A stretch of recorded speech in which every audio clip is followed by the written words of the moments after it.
Hey guys, welcome to another video from Historic Militaria.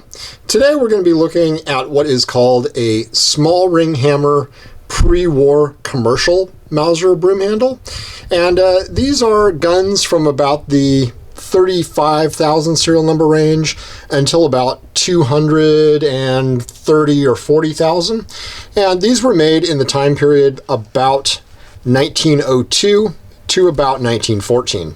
Obviously, pre-war commercial in this case refers to pre-World War I. All these guns were made with varying levels of fit and finish, and sort of the ones that have the most, or the best fit and finish, are going to be your guns from about 35,000 to about the early 100,000s. Mauser quality certainly did not go down in terms of the functionality of the gun, but really on the sort of the earlier guns, you just see a level of craftsmanship and bluing and detail that you really just don't see on almost any other firearm except some really high-end sporting firearms from this time period. Excuse me. So for one thing, you're going to be looking at the milling on the panels here. And I mean, this is just, it's almost decorative in the way it's done. You can actually see where material was milled out, and they leave sort of a pattern there. Not sure what's going on with my throat. And you got your standard Waffen Fabric Mauser marking here on your side.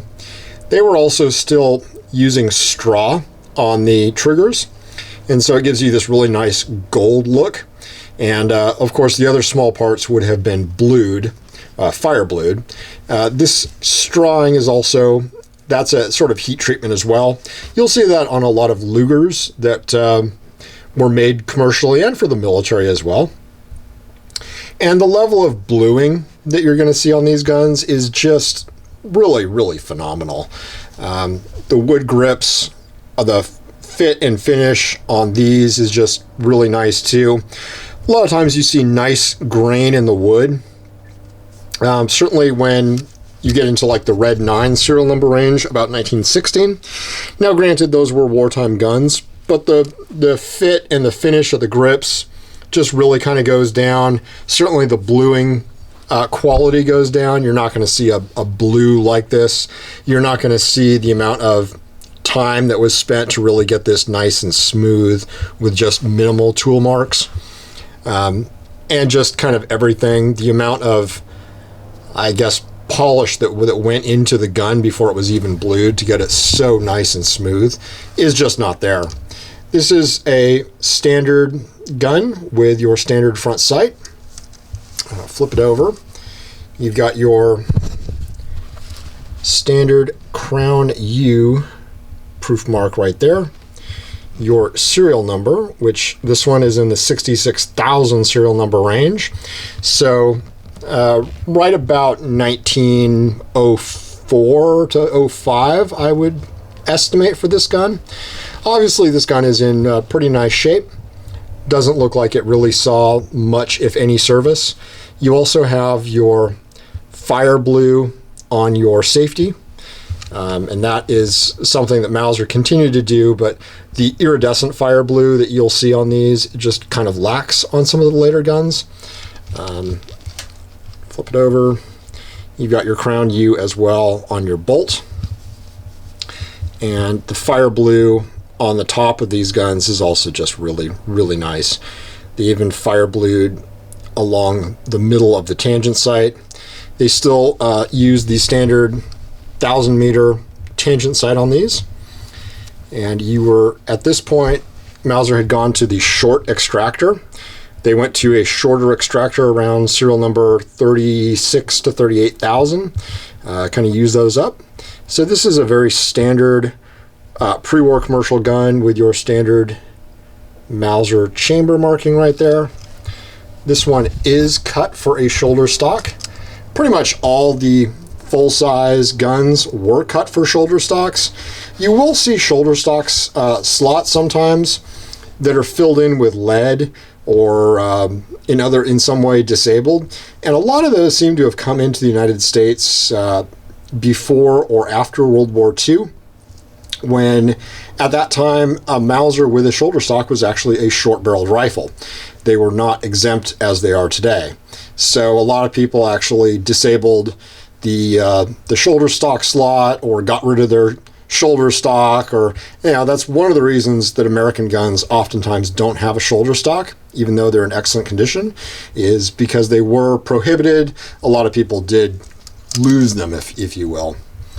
And also you've got your serial number, of course, repeated multiple times on the gun, on the individual parts, and the last 3 digits on your hammer.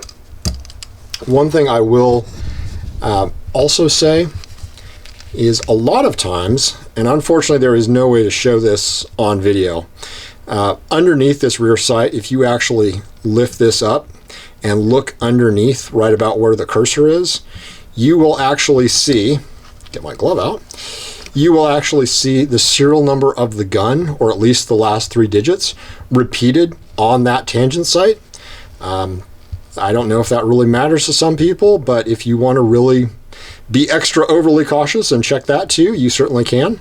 Another thing you will see is when you lift up this tangent sight, a lot of times there is going to be a 3 or 4 digit number underneath the sight on the actual gun itself. That is never going to match the rest of the serial numbers of the gun. Some people call it a contract number. Some people call it all kinds of things. In my experience, it really has nothing to do with anything, and I believe personally, and I could be very wrong on this, I believe they were just inventory control numbers for the factory at the time. So I don't put a lot of stock in any of those. There's sort of no rhyme nor reason to them.